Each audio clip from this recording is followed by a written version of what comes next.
أدم حرا ويا دركاي اوكي طب كاميرا يوم كامينيرو بعال بعال تاريخي እንዴት ነበር እንዴት ነው የሚገልጹት አይ የሚገልጸው هذه ዘልጫ አይ አልከም ወዲያ ሀገር ላሉ ሰዎች በጣም ነው ማበራላቸው ቁሜ ነው የምናገር እዚህ የማይመጣ ሰው የሰረገመ ነው አመት የማይመጣ ከዚህ በጣም የሚያሳዝን እንዴት ነበር ለምን ነው እንደዚህ ያሉት ምን እንዴት ነበር እኮ አቀባበሉ ህዝቡን እንደገና ታሪኩን የድሮ ጥንታዊ በመሆኗ ስለዚህ በዓሉ ነው እንጂ እኔ ሌላ ማመጣው ማውቀው ነገር የለም እና ጥሩ ነው አመስገኛ ይሄ ጥንታዊ ነው በተክርስቲያናችን የድሮ እየነገሩን ነው እኔም ደግሞ በአቅሜ ሄጄ ሀገሬ ጥንታዊ መሆኑን ሰላም እንዲያርገው ለመውጣቱ እጄ እናገራለሁ ማለት ነው ወደፊት ቀጣይ አመት እንዲመጡ እንግዶች ምን ያስተላልፋሉ መልእክት እንዴ አስተላልፋለሁ እንጂ በረንብ ሆኖ አሁን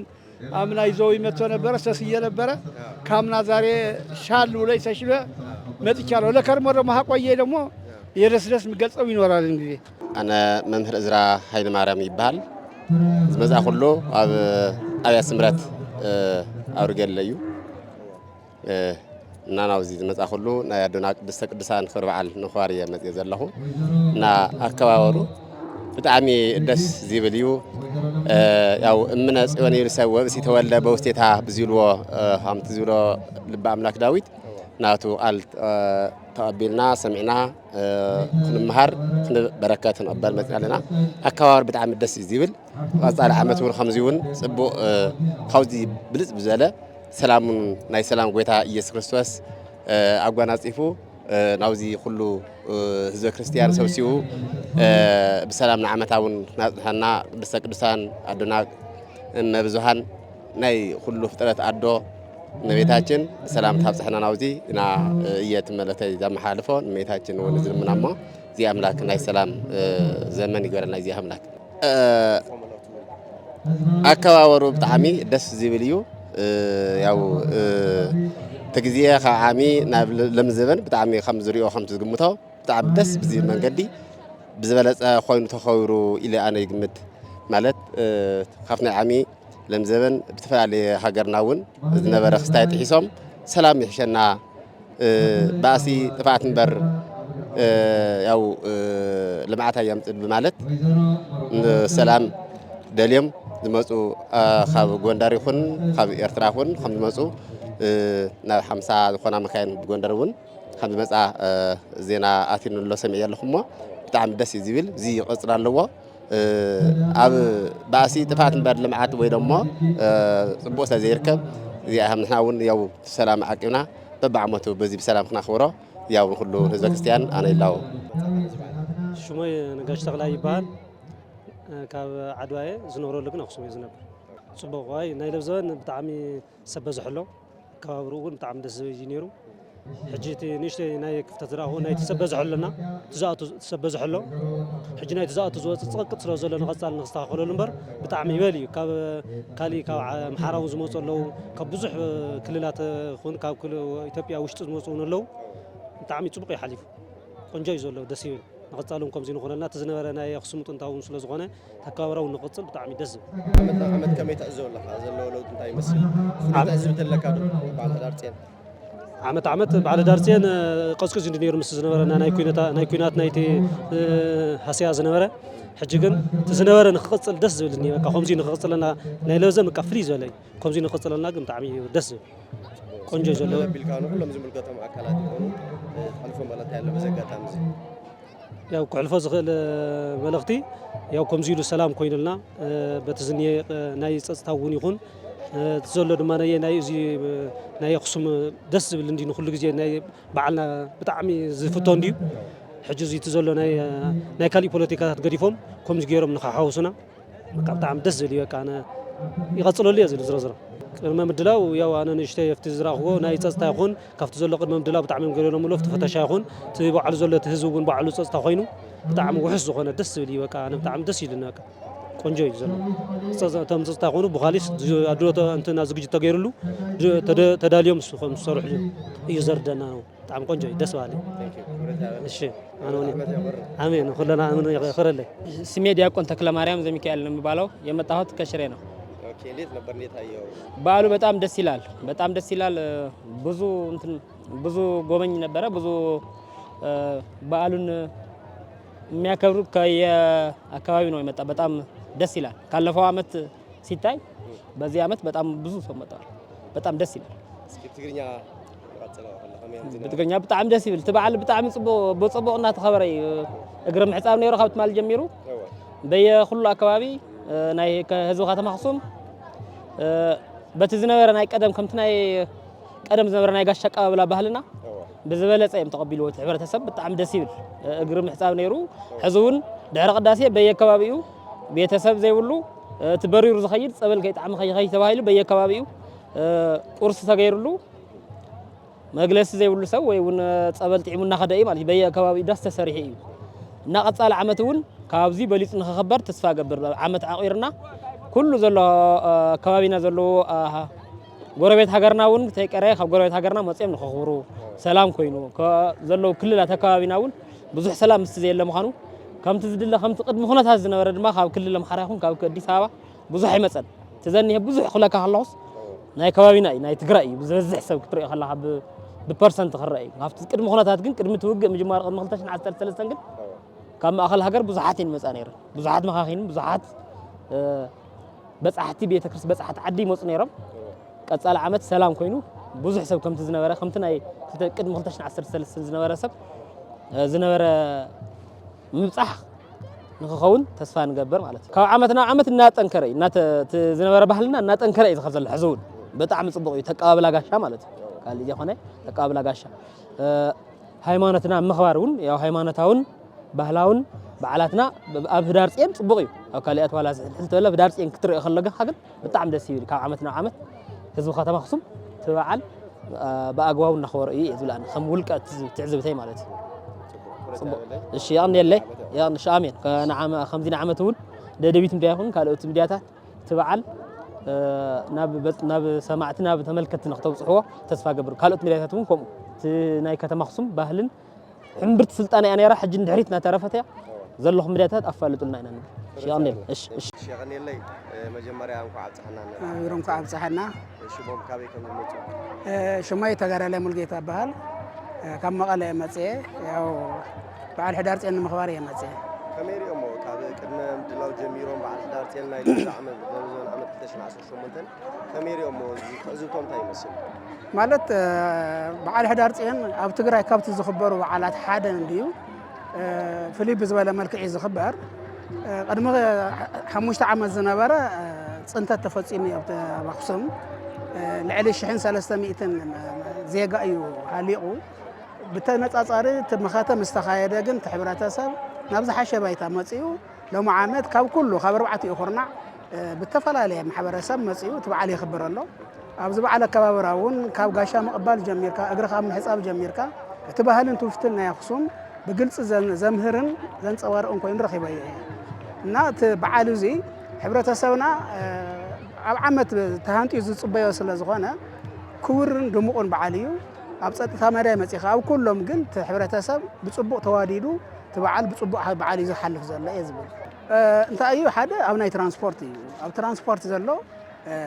እቲ ሕብረተሰብ ኣብ ፀገም ከም ምህላው መጠን ስሩዱእ ዘይምግባር ኣሎ ሕብረተሰብ ክስዕምን ቤተክርስትያን ከርእዩ ሃይማኖት ኣኽቢሩ ክምለስ ዝሓስብ ሰኣን ናይ ኢኮኖሚ ሕፅረት ኣብ ከቢድ ፀገም ኣሎ ሰኣንቲ ናይ ትራንስፖርት ዘይምምችቻው ናይ ነዳዲ ዘይምህላው ካልእ ተወሳሲኹ ሕብረተሰብ ክመፅእ ዝግብኦ ሰብ መፅሕ ብዝበል ኣሎ እዩ እዚ ካልእ እውን ኣብቲ ናይ ተፃረርቲ ሚድያታት ኣለዉ እቲ ሃይማኖት ንኸፅላኣልኡ ከምዚ ኣሎ እዚ ክግበር እንዳተባሃለ ኣብ ማሕበራዊ ሚድያ ዝናፈስ ብዙሕ ወረታት ኣሎ እቲ ሕብረተሰብ እምነት ክገብር ከምዘየብሉ እቲ ዝሪኦም ነገራት 50-50 ሚእታዊ ሒዙ እኳ ናብቲ ዝሓሸ ነገር ኣብቲ ፅፁይ ሓበሬታታት ከትኩር ክእኽእል ኣለዎ እየ ዝብል ምክንያቱ መደናገርቲ ኣለዉ ትግራይ ክትዓቢ ዘይደልዩ ኣለዉ ሕብረተሰብ ንኽንብርካኽ ንኽበታተን ዓርሱ ክናቆር ብዙሕ ስራሕ ይሰርሑ ኣለዉ እዚ ባህልታትና ትውፊትናት ግን ካብ ማንም ብላዕሊ ሕብረተሰብ ከኽብሮን ከድምቆን ዝግባእ ስለ ዝኾነ ንቐፃሊ ሕብረተሰብና ትኹረት ገይሩ ኣብ ማንም ይኹን ኣብ ታሪኽናን ኣብ ሃይማኖትናን ተኸባቢያውነትን ዘባውነትን ገዲፍና ተጠሚርና ከምቶም መኸተ ሓደ ኮይንና ተቃለስና ነቲ ዘሎ ሕጂ እውን እዛ መዛበለ ሕብረተሰብና ምምላስ ግዝኣታዊ ሓድነትና ኣብ ምምላስ ዝግበር ፃዕርታት ሓደ ኣካል ኮይኑ ተቃሊሱ ሕብረተሰብ ኣብቲ ንቡር ዝኾነ ናይ ቅድሚ ሕጂ ዝነበረ ቅድሚ 2013 ዓመተ ምህረት ዝነበረ ካብኡ ዝሓሸ መነባብሮ ፈጢሩ ናብ ልምዓቱ ኣትዩ ዝመርሐሉ ዓዱን ኢኮኖሚና ማዕቢሉ ንባዕሉ እውን ዝመሓደረሉ ባይታ ክፈጥር ኣለዎ እዩ ዝብል ዓድዋ እየ መፅአ ሽመይ ዮሃንስ ወልህላሴ ይበሃል መጀመርያ እንኳዕ ኣብፅሐኩም ንኣክሱም ማርያም ፅዮን እንኳዕ ኣብፅሐኩም ንኩሉ ህዝቢ ትግራይ ህዝቢ ኢትዮጵያ እንኳዕ ኣብፅሖ ዓመት በዓል ፅቡቅ እዩ ነይሩ ፅቡቅ ነይሩ ንእሽተን መገዲ ድፍፍ ነይርዎ ኣይ ትራንስፖርት ፅቡቅ ነይሩ ትራንስፖርት ፅቡቅ ነይሩ ኣብዚ ክንኣቱ ግን ንእሽተን መውፅእን እተውንስ ንእሽተን ኣይተፈለየን ነይሩ እምበር ፅቡቅ ነይሩ ኣውደ ዓመት ፅቡቅ ነይሩ ዓመት በዓል ዘሎ ህዝቢ ኩሉ ህዝቢ ኢትዮጵያ ይመፅኡ ኣምሓራይ ትግራዋይ ደስ ዝብል ንመላእ ህዝቢ ትግራይ ንመላእ ህዝቢ ኢትዮጵያ እንኳዕ ናብዚ በፅሕካ ኣብ ርሑቕ ዘለኽን ትሪኣና ተለኽን ግን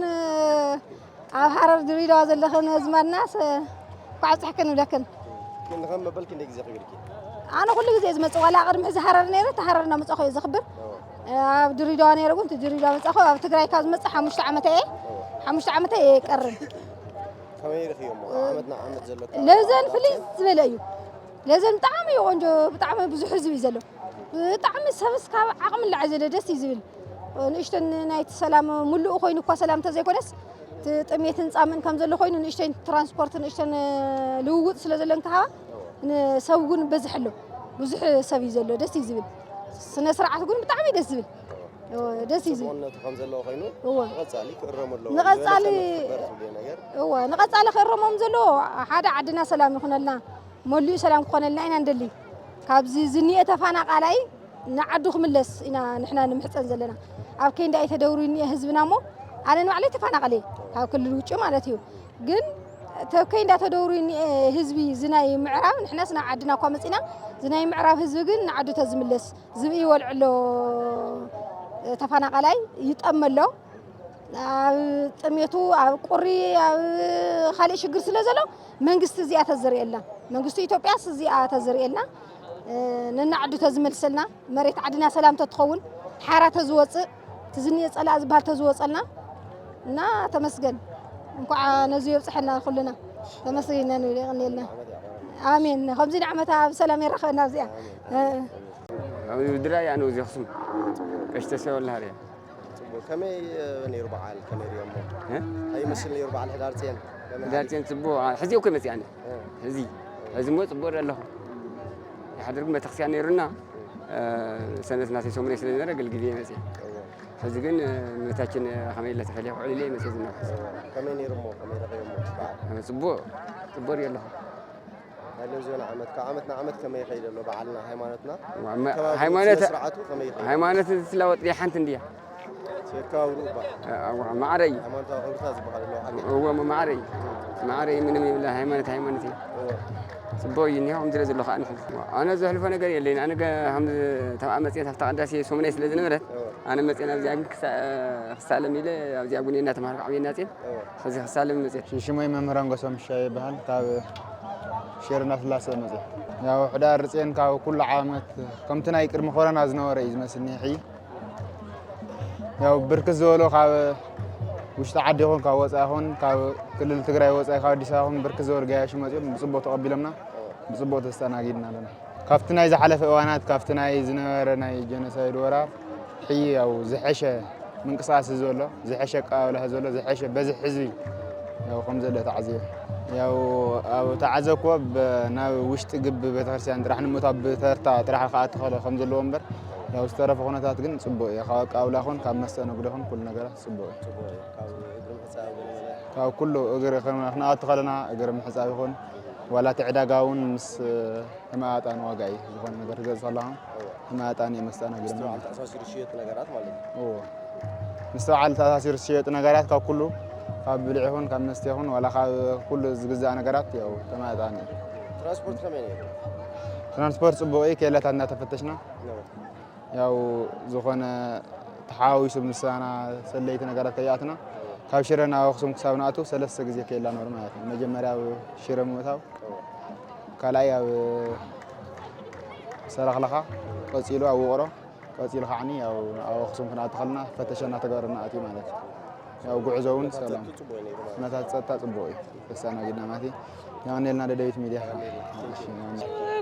أمين حوير قاعد صحنا شونكي كاوي كم زبط ساخن لا ترفي السيمي بهال كم مقالة متى كمين يرنا لو زون عمت بعد بتاع فليل لا فليل لا خاب كان جيزة فليل ولا دس هالي عمتها خمس جيريت نحنا بحورنا بسمرنا نايدس تابع علي نيرو طعم دس هالي اسكي كاو جزينا جزي كاو عمتنا عمت زلولو تاي تعذيب نايلو ما عالت فليل زي إيري أنا فليل زي له عدوا جميرا مكينا سوينا نكارجيجن نأجري لنا ناي تعرف يلا بطعم دس هالي أنا بصراحة وش عد حيزة تحقق كيبونت دس هالي تبزح سو مالك بطعم بزح زي ما راجعت لا ترى خوني خون شعهد مسحفتك أبز متينا بقى سلكو تجان بقى سلكو وانت جاناني قوي ترى خمنا زي أول حفتي عالم معلتينا ترى خمنا طعم دس هالي نعمتها خمديت نحنا ترانسبورت كمان وترانسبورت أنا قيني ربع قنت أبغيه هم غلا غميت شجر كن ونجوا دوت أنا مش ساعات حدا يناتينا كاتج أنا نيو أم قدون تطونا لنا قال جزع كمشتنا أتينا قند سهادي أبز مرقصنا متى تتا خميري تتا دسهادي كعدقرات نتعنت كمين يربع على هدار زين بعد دسهال بتاعم دسهال كافتنا قدم السكة هذه فليزة لين يرب بتاعم بكا دس كل ما عاد صرف على تعذيب تبغى نجار بتاعم مارت سنسرعات ودسهالي على بقى كل نجارك استناقرس بتاعمي دسهال نيرو كل نجارس بسلام تودي دسهال بتاعمي نعمتها مزين كون كعات استفادنا دسهال بتاعمي هاي منين بقى ترانسبورت بتاع نشتكر يرمبر نورمال يتصبوا يكون دسهال آمين نخلنا شموي تعيني شبارة جابري بال كاو كتماشر كمان يربع على هدار زين مجمرة قاعد صحنا حبيبي قاعد صحنا طعم دسهالي صبوا طعم دسهالي نيرو بكل ነገር ብጾጽ ይኹን ዝነበረ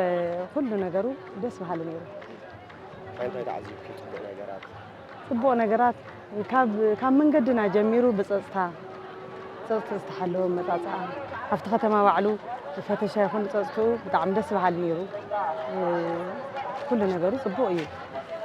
ህዝቡ ብዙሕ ጥራሕ ድፍእ ተዘይኮይኑ ካልእ ምን ፀገም የብሉን ብጣዕሚ ብዙሕ ሰብ ስለ ዝመፀ ጥራሕ በቃ ተዘይኮይኑ ብጣዕሚ ደስ በሃሊ እዩ ብዝሕ መምፅኡ እውን ደስ በሃሊ እዩ በዝሒ ሰብ መምፅኡ እውን ደስ በሃሊ ፅቡቕ እዩ እወ ድምቀት ናይቲ በዓል እዩ ከመይ ይኽበር ኣሎ ዓመት ንዓመት ዘሎ ለውጢ ከመይ ትዕዘብ እዩ ትመፅእ ዶ ኩሉ ግዜ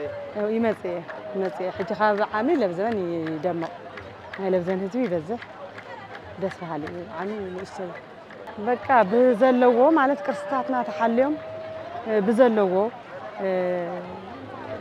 ከምዚ ሕጂ ደሚቑዎን ኩሉ ግዜ ደሚቑ ክነብር ንሕና ሰላም ክንረክብ ሰላም ተዝፍጠር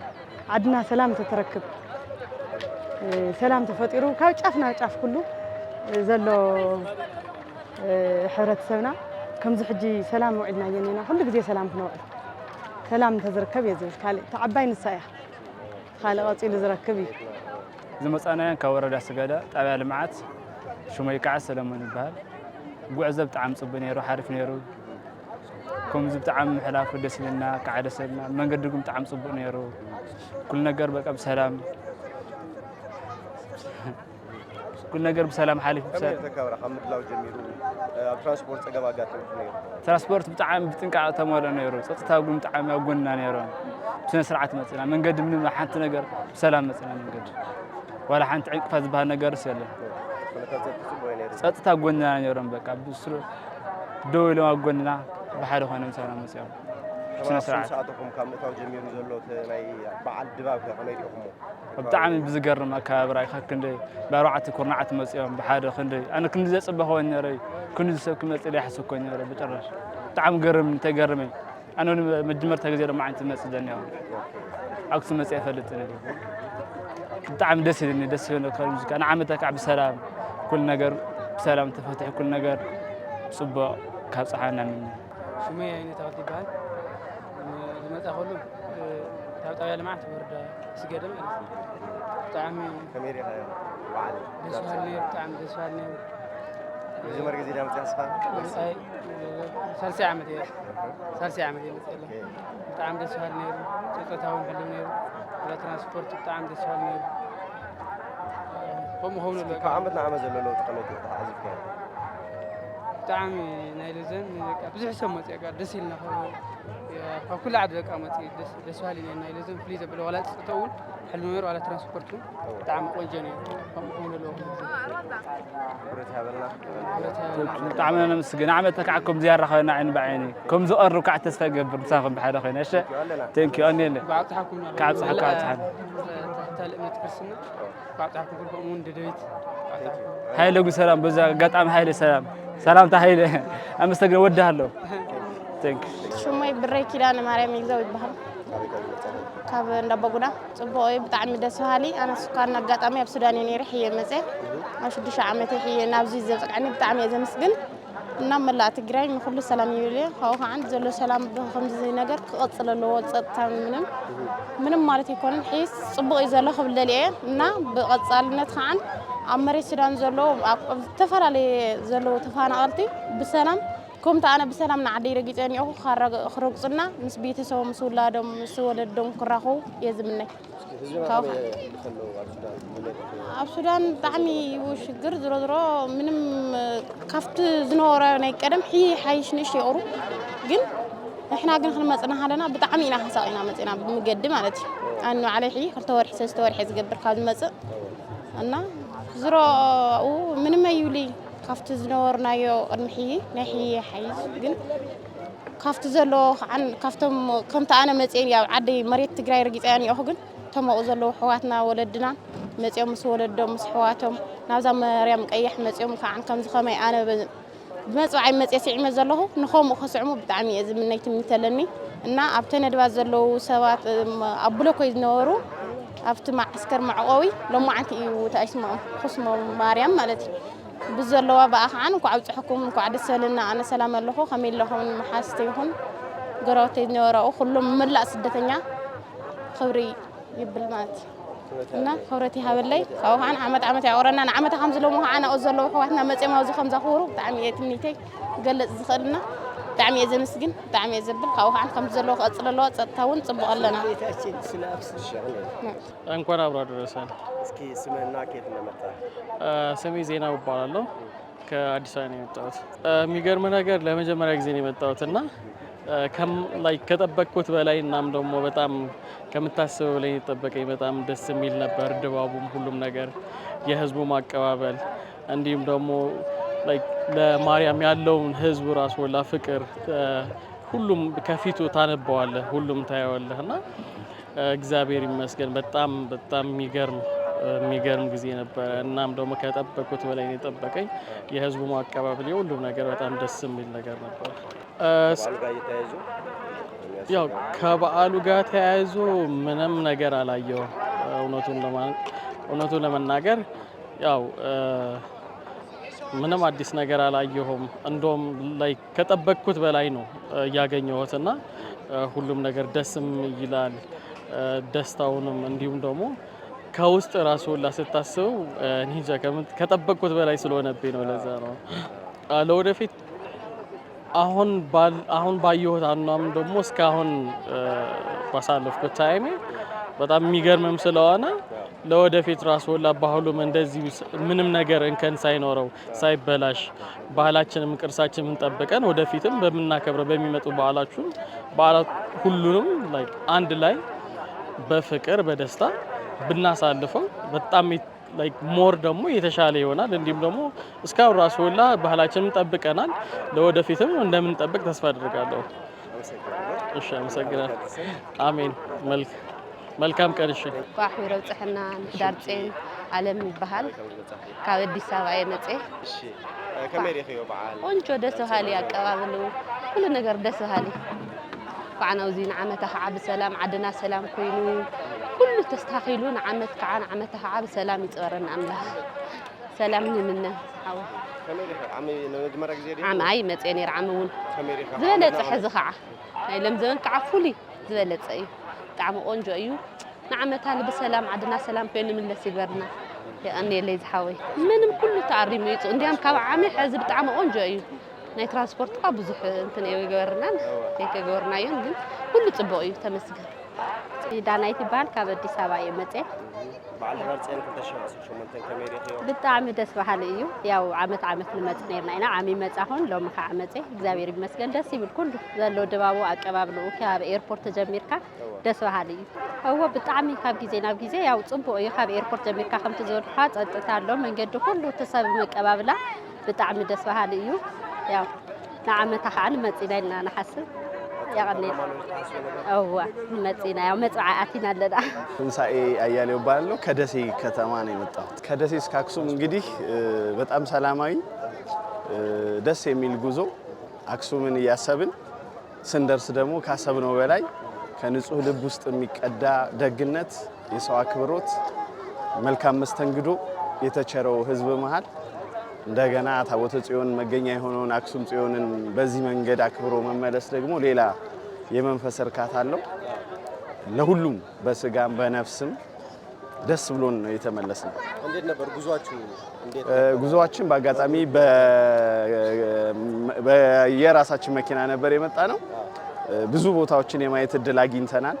ህብረተሰቡን በቅርብ የማግኘት እድል አግኝተናል። እየቆምን መልካም ምድሩን እያየን ህዝቡ ጋር የጋራ ጊዜ እያሳለፍን መቼም ማንረሳው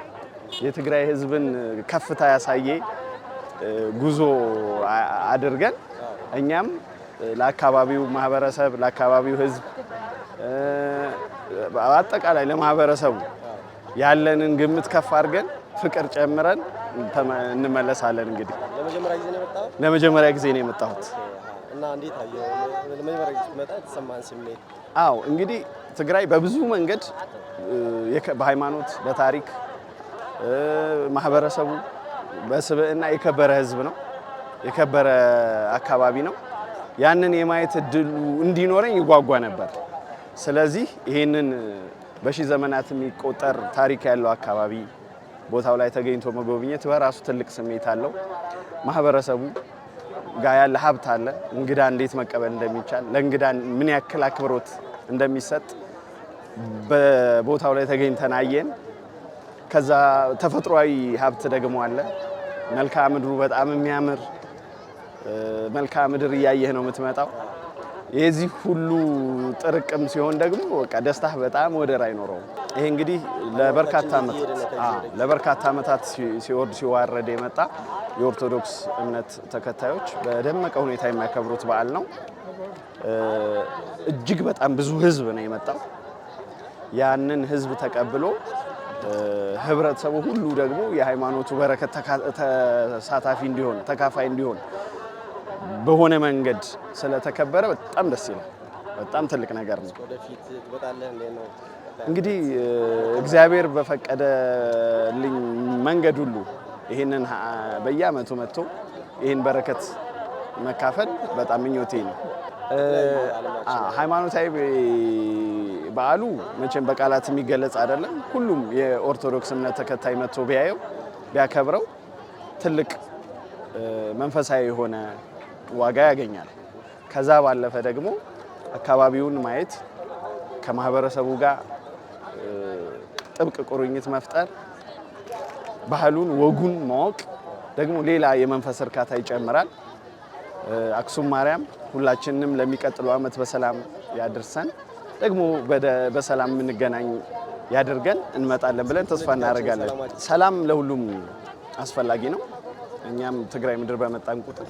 ሰላም አይተናል። በጸሎትም እንግዲህ አገር ሰላሙ ነው ወደ ቀደመው ህይወት እንድንመለስ ደግሞ ጸሎታችን ነው። አመሰግናለሁ። እኔ ተስፋዬ ገብረስላሴ ነው የምባለው። ከደሴ ነው የመጣሁት። ጉዞ በጣም አድካሚ ቢሆንም ግን ዋና ውጤቱን ያማራ ስለሚሆን እርግጠኛ በመሆኔ በዛም ላይ ብዙም አልተሰማኝም እና ቆንጆ ነበር ጉዞ። ደከመ ቢያደርግም ችግር የለውም። ውጤቱ ጥሩ ነገር ስለሆነ አከባበሩ ባህሉ በጣም አሪፍ ነው። እኔ እንኳን ለመጀመሪያ ጊዜ ነው አሁን የመጣሁት፣ ግን ከዚህ በፊትም እንደምሰማውም ጥሩ ነገር ነበረኝ። ህብረተሰቡ ከመቀሌ ጀምሮ ያለው ወደዚህ እስከ አክሱም እስክንደርስ ድረስ አቀባበሉ በጣም ደስ የሚል ነው እና ከሰማሁትም በላይ ሆኖ በተለይ ደግሞ ዘንድሮ እኔ ከጠበቅኩት በላይ ሆኖ ነው ያገኘሁት። በጣም ብዙ ህብረተሰብ ተገኝቷል። አማኙ በጣም ብዙ ነው። ለመተላለፍ እስኪያስቸግር ድረስ እና በጣም ደስ ብሎኛል። እኔ ብቻ እንደዚህ ያልጠበቅኩትም ነበር ግን ደስ ብሎኛል። አዎ በአንዳንድ እንትን ነው እንጂ አብዛኛውን ሞተረኞችንም አይተህ ከሆነ በማህበርም በምን ሁሉም እንዳለ አብዛኛውን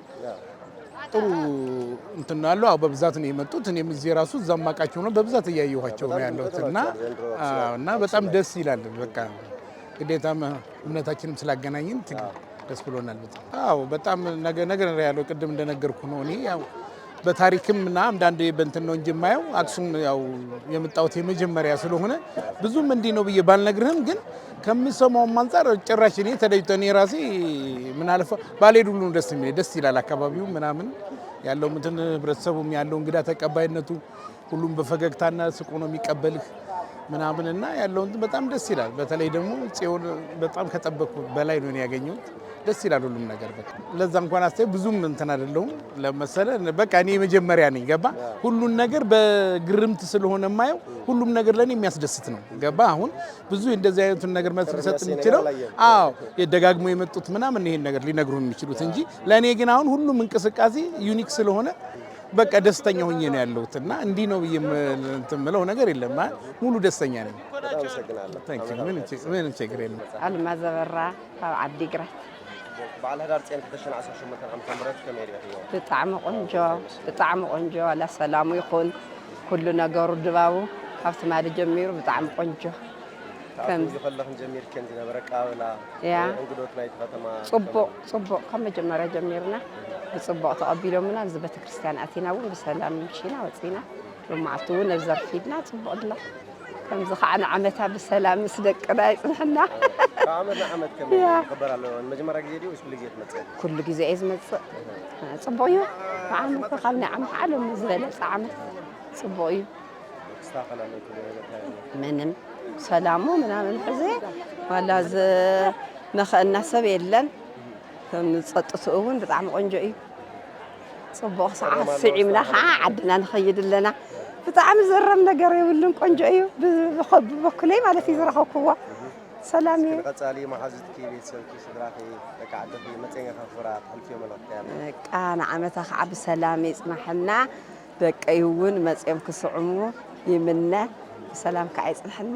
እንቋዕ ሕቢረ ብፅሐና። ሽመን ካበይ ከም ዝመፃ? ዛፉ ወልደማርያም ይበሃል ካብ ዓዲግራት ከተማ መፅየ። ከመይ ነይሩ በዓል ህዳር ጽዮን? ብጣዕሚ እዩ ደስ ዝብል ብጣዕሚ ደስ ዝብል እዩ። ንዓመታ ከምዚ ብሰናይ ብሰላም ይግበረልና። ፀጥኡ ፅቡቕ ሰራቂ የለ ገለ የለ ደስ እዩ ዝብል ብጣዕሚ ኣከባብርኦ ኣቀባብልኡ መናእሰይ ብፅቡቕ ነገር እዮም ዝንቀሳቐሱ ብጣዕሚ እዩ ደስ ዝብል። ንዓመታ ከዓን ብሓጎስ ብደስታ ገይሩ እግዚኣብሔር የፅንሐና ምስ ደቅና ሰላም ኣውራ ሰላም ቅሳነት ንመንእሰይ ዝኾን ግዜ ይኹን ንምነዮ ንሱ እዩ ቀንዲ ሰላምን ቅሳነትን ተሃልዩ ኩሉ ግዜ ጽቡቕ እዩ ደስ እዩ ዝብል። ሕዚ ከዓነ ሻዕ ሕዚ ብሰላም ምፅኢና እኒአ ፈጣሪ ፅንሕና እኒአ መብርሃን ከዓነ ንዓመታ ከዓን ኩሉ ሰብ ተሓጒሱ ተደሲቱ ደስ ኢልዎ ኩሉ ናይ ሰላም ዝማሬ እናዘመረ ደቅና ኣሕዋትና ገራውትና ሒዝና ክንመፅእ እግዚኣብሔር ፈቓዱ ይኹን። يقنيلنا حاني زميديا كون كاتاتل ندينا ددبيت ميديا حاني يقنيلنا تعمي خبرنا خمزينا عمتا حاني وزي يقنيلنا እሺ እንኳ ኣብፅሓና ርሑስ ኣውደ ዓመት ይግበረልና ንኩሉ ብደገ ዘሎ ብውሽጢ ዘሎ ኩሉ ቤተሰብ ኩሉ ትግራዋይ ሰላም ፍቕሪ የውርደልና ንኢትዮጵያ ሙሉእ وحفشاوي زقبال. أنا كاوخسم أبا ولدو يبقى قال حاولتي إيه أول هاي لوين فتوى كائنا بالليل أول بتعمينا نفتوى كده دبيت بتعمينا نفتو كل قتل وطبق تقتل لهم نبل سلام يقبر لنا نعدنا سلام يحبنا فقر سلام يقبر لنا إذا فرمكم مفيرما أرتقبار كوعلنا ندلي تفانقلتنا نبعدونكم اللسلنا سلام خول سبقتو تأخونا لاندل بسلام قال لي انت بهالدي فلتني بزر قاشا تقبلكم يا قاشا طبق هو طبق قاشا طبق بتعمي طبق بعد الحليفو كم زينة عمتا بسلام بفقري كله سدتنياتا تمليسو مريتنا تمليسو بدق زل بجزا زل كله تحقق يفوزنا أساس عبية سلام كوردلنا ندلي كله حزبي بفقر بحونة بقى ندلي حزب محرا يكون حزب إرترا يكون كله بفقر بسلام كنا تحقق زمننا غير لنا وسلامنا إلى وطلنا نعخو كعدمي حكم نددبيت عدمي طعناني حكم نفاتوكم هنا بتعمينا نفاتوكم نكاتاتلكم هنا هو يعني لنا تمسكن ايوه امين انكو عبد صحنا انكو عبد صحكم حبير انكو عبد صحنا يا بعل يوراه قرم مدينه يزبال اقاطام خوينكو زي يزنبر نيره كن حزب بصراحه مخنياتنا كال عد قيشني ግን በጣም ደስ ባሊ በዓልዩ ከምታ ኣነ እውን ጋሻ ኮይነ ኣብዚ መፅየ የኔኹ በጣም ደስ ይዝብል ኩሉ ግዜ ኣብዚ ኢና ነውዕሎ ነርና ተቐበልቲ ተቐበልቲና እዚ ግን ኣጋጣሚ ኮይኑ ጋሻ ተቐባሊ ኮይነ መፅየ የኔኹ ዝሮ ግን በጣም ደስ ባሊ በዓል እየ ብፅቡቕ መንፈስን ብፅቡቕ ተግባርን እየ ዝሪኦ ኣለኹ ከም ኣጋጣሚ ኮይኑ ያው بتعم دسيلنا يوم كعب صحنا كله ملا ناي كريستنا أمنت تختال زلا كله زي إثيوبيا كعب صحة دسوا على بعدين كمان هاي مانتنا خبرتنا بحالنا كمان خير الله حبيزنا بيزين كمان تقول هاي مانتنا خبرتنا بحالتنا صبوي بتعمي دسوا على النهاية أو بوه أتصلني أو أنا تكاورو تخلو تبحالو ببنا وعلو بحالو غيرو دس اللوابسات تخدينيو خداني كنت ناي بحال خداني كن لويسو بتعم أنجز زخنا بعلي زحلف زلا دسيل إنه بتعم أنا ون ياو عدون كوينه متيني هنا وزي قاشات قباليني رقدم هنا تاتقا قطعم حزقن تبور ياو قطعم خصها خلي لازم حسوم كان ياو ምንም ዘለይ መስለንን ግን ዝሮነ ቀጻሊ ብጣዕሚ ደስ ካብዚ ዝበለጸ ኮይኑ ናይ ሃዋሃው ሰላም እውን ጽቡቕ ሰላም ተፈጢረልና ብጽቡቕ መንፈስ ክቐጽል ኢለ እየ ዝሓስብ ንቐጻሊ እዋ ኣብዚ ናይ ትራንስፖርት ነገር ያው ንእሽተን ምስ ናይ ኩነታት እዩ ያው ናይ ነዳዲ ናይ ካልእ ጸገማት ስለ ዘለ ንእሽተን ናይ ትራንስፖርት ጸገም ክህሉ እዩ ግን ዝሮ ግዴታ ስለ ዝኾነት ነገራት ይበዓል ፈጢርዎ ያው ግን بصبغ زخنا كايدا خيد نقصالي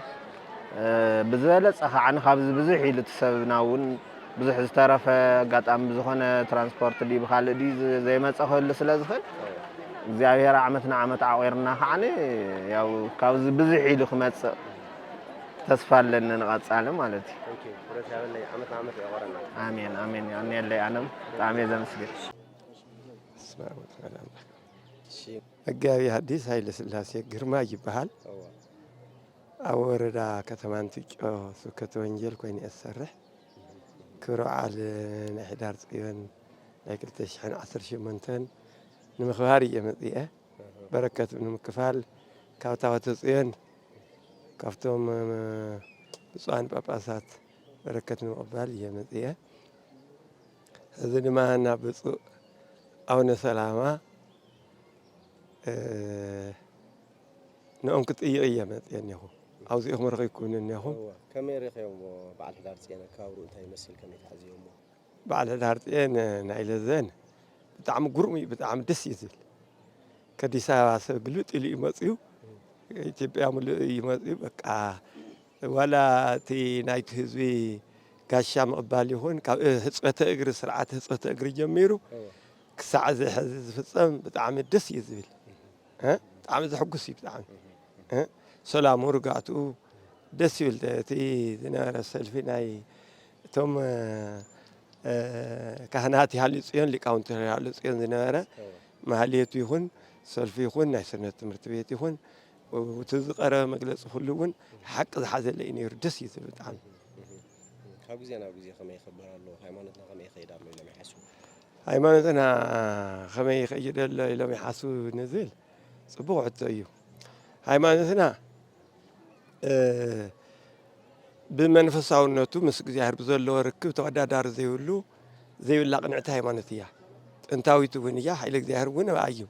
جن نقرميت أنا كافتو لومي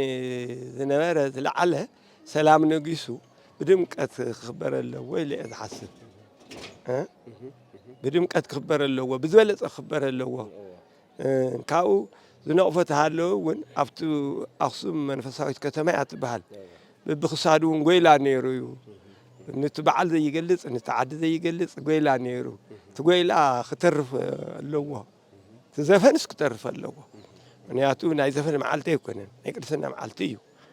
بسرون ختم اخصم ما يقلص زفن ما دارتين معالتي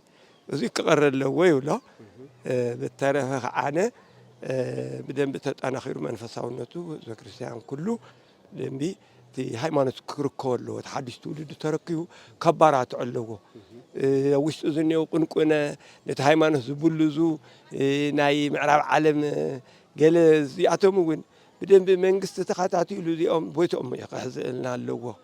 ها ስለዚህ አውሽ እናበረዙ ወይም ዝርከው አውሽስ እናበረዙ ይርከው እዮም እቲ ሃይማኖት ከይዕወት ማለት እዩ ሕልኽልኽና ፈጠሩ እዮም ዝርከቡ እዚ ኣደብ ክሕዘለዎ ኣግባብ ክገብር ኣለዎም ካብኡ እቶም ሊቃውንቲ ቤተክርስትያን እውን እቲ ናይ ሃይማኖት ትምህርቲ ብደንቢ ክስርፅዎ ኣለዎም ነቱ ክርከብ ዝግብኦ ተረካቢ ትውልዲ ብዝግባእ ከረክብዎ ኣለዎም ተይከለሱ ተይሕደሱ ተይበረዙ ተመሓይሹ بطريق بأورجينال خركوا يبذلهم كويس الرأيني. سكمودا تزحلفوا ملأ تخلي. كسامودا تزحلفوا ملأ تهليو. مجمريا نايت جراي أرترك توهاد هايمانوت قدوس سينودس منور السلامة. صور هايمانوس أرتوهادوس كم توهادوه تذي كوينو. بدين بيتأنكر خسر حلو ويزوله. كساحذي سؤال عنين يذل ذفرة صرحه عليه هلين يعني هاتو سعوانا وصحن سلذي تبيرجون يوردن يتم منافق عنو ميكاتاتون ما عن تقولوا نطرطرهم ما عن تبيروا يشتلوا يوم سلذي كبوكوس أملوا خمس كم كوس أم بورا تاريخ أملوا نمنتين ولا يتأملك كبري ناخصم كبري نايتواتسين كبري ولا يتأملك النتا قدسنا نصهنا زي حفر ملاجنتها قال كدانا زي من اكالسي كخصم توقيت وصلوا بتوم يحزو يفلطوا يوم كفر يوم يفلطوا يوم ስለዚህ መንበረ ሰላማ አጥብቆ በደንብ ክሰርሐለዎ ቦታት ብፁዓን ቦታት በደንብ ተዋህደ ሃይማኖት ክሰርሐለዎም ተዘይ ሰሪሖም ግን ህዝቢ ከምርትን ጣጥዕሸ ታሕታሕና ለካሓድጎም እዩ ቅድሚ ሕዚ ካብ 109% መንበረ ሰላማ ዝኣምን ነይሩ ህዝቢ ትግራይ هذا ግን ፍርቁና ተገምዐ እዩ አፉ ይዘይዛረብ ምሶም የለ ስለዚ ንምንታይ ምሶም ዘየለ ተልካ ግን ተተዋህዶ ብዝግባእ ስለዚ ይሰርሑ እዩ እዮም እንካው ህዝቢ ኣክሱም እውን በቃ ከም ናይ ቀደም ኣክሱም ኮይኑ በቃ ኣተሓላልዋ ተወፅየን ይኹን ባህሉ ስርዓቱ ሃይማኖቱ ምስጢሩ ብኣግባብ ክወርሶ ኣለዎ ክሰርሐሉ ኣለዎ የዝብል ተሓዲስ ትውልዲ ብደንቢ